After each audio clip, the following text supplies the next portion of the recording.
parler de l'une des plus curieuses, des moins connues d'entre elles, la tempéra à l'œuf. Alors vous allez me dire, on va faire une omelette. Eh bien, c'est exactement ce qu'on va faire. La tempéra à l'œuf, vous vous demandez sans doute ce que l'œuf vient faire dans cette histoire. L'explication va venir tout à l'heure. Commençons par lire, si j'y arrive, la lettre que j'ai reçue de Jean Hugo aux États-Unis. En février 1968, alors que j'enseignais la littérature dans le département de français de Yale University aux États-Unis, je reçus à l'adresse de notre petite maison au bord des flots, dans votre petite maison au bord des flots, parce que j'habitais au bord de l'océan Atlantique, une lettre de Jean Hugo. Cette lettre était le résultat d'une promesse que Jean Hugo m'avait faite à Noël 67, lors d'une de mes visites au Mas de Fourques. Apprenant que j'allais aborder le théâtre de Jean Cocteau avec mes étudiants américains, il avait aimablement offert de me communiquer ses souvenirs des répétitions des Mariés de la Tour Eiffel, dont il parle dans tous ses livres avec beaucoup de... Alors donc, entre ces Mariés de la Tour Eiffel, c'était en 1921, entre janvier et juin, un spectacle extraordinaire qui a été considéré comme une avancée dans l'art du théâtre. Jean Hugo avait été chargé de faire les masques et les costumes. Et Valentine Gross et sa première épouse avaient été chargées de faire les décors. Ces notes manuscrites, à l'origine, dans l'admirable écriture de leur auteur, furent très prisées parmi mes collègues à Yale. D'ailleurs, j'ai un collègue ici qui est au courant de ça, puisque cette lettre se trouve aujourd'hui dans le fonds Jean Hugo, dans le fonds Jean Cocteau de l'Université Paul Valéry. Et je me suis empressé à ce moment-là de les montrer à mes collègues, et ils étaient extrêmement impressionnés, tout ça, et mes étudiants étaient ravis de faire de suivre ce cours sur le théâtre complètement marteau de Jean Cocteau. Alors, pourquoi il m'écrivait? Parce que j'avais voulu faire une bonne manière, étant donné qu'il se plaignait de trouver en France des tubes de mauvaise qualité, de peinture, de médium préféré, la tempéra à l'œuf, et je vous expliquerai tout à l'heure exactement de quoi il s'agit. Je proposais de lui en procurer aux États-Unis, où il y avait une célèbre marque de peinture qui était excellente. Dès mon retour, je profitais d'une escapade à New York, à New Haven, c'est à peu près 1 heure de train de New York, pour aller visiter les meilleurs marchands de couleurs de Manhattan, afin d'honorer sa commande. Chose promise, chose due. J'étais scout autrefois. Examinons maintenant le contenu de la commande de Jean Hugo.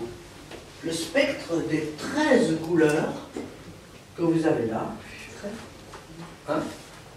est assez intéressant à regarder. Et vous pouvez le voir aussi sur une grande palette d'artistes à l'étage inférieur, à l'endroit, certains d'entre vous l'ont vu à cet étage. Alors, je vais vous... Dans la liste, il y a 2 bleus, dont un de cobalt et d'autres verts. Je le lis pour que ceux qui sont au fond sachent exactement de quoi il s'agit. Du bleu de cobalt et de bleu d'outre-mer. Ensuite, un violet ocre, un violet de cobalt, un ocre jaune, un terre de sienne, un terre de sienne brûlé, vous voyez, c'est assez technique, 2 jaunes de cadmium, l'un clair, l'autre foncé, 3 rouges de cadmium, clair, orangé et foncé, et un noir ivoire et un blanc.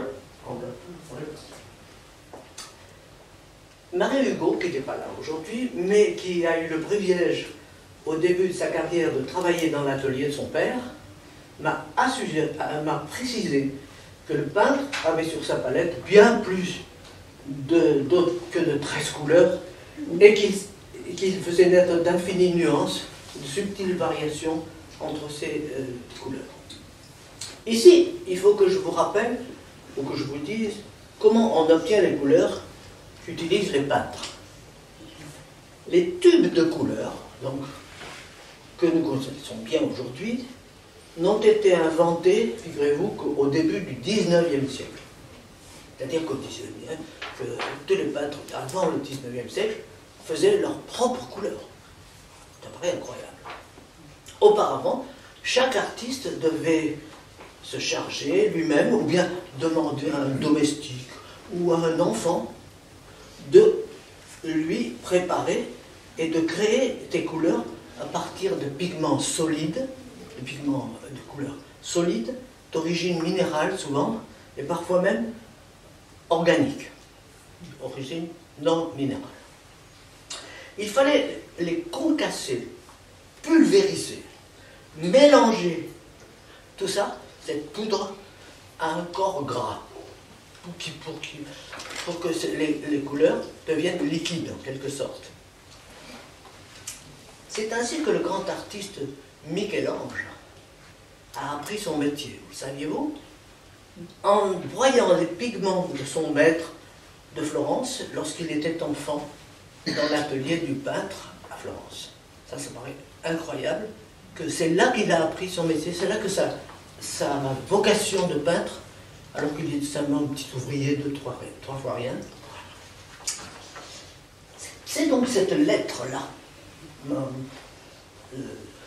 l'objet numéro 1 de cette intervention, c'est donc cette lettre qui m'a poussé à m'intéresser à la technique picturale bizarre qui nous occupe aujourd'hui, la tempéra à l'œuf.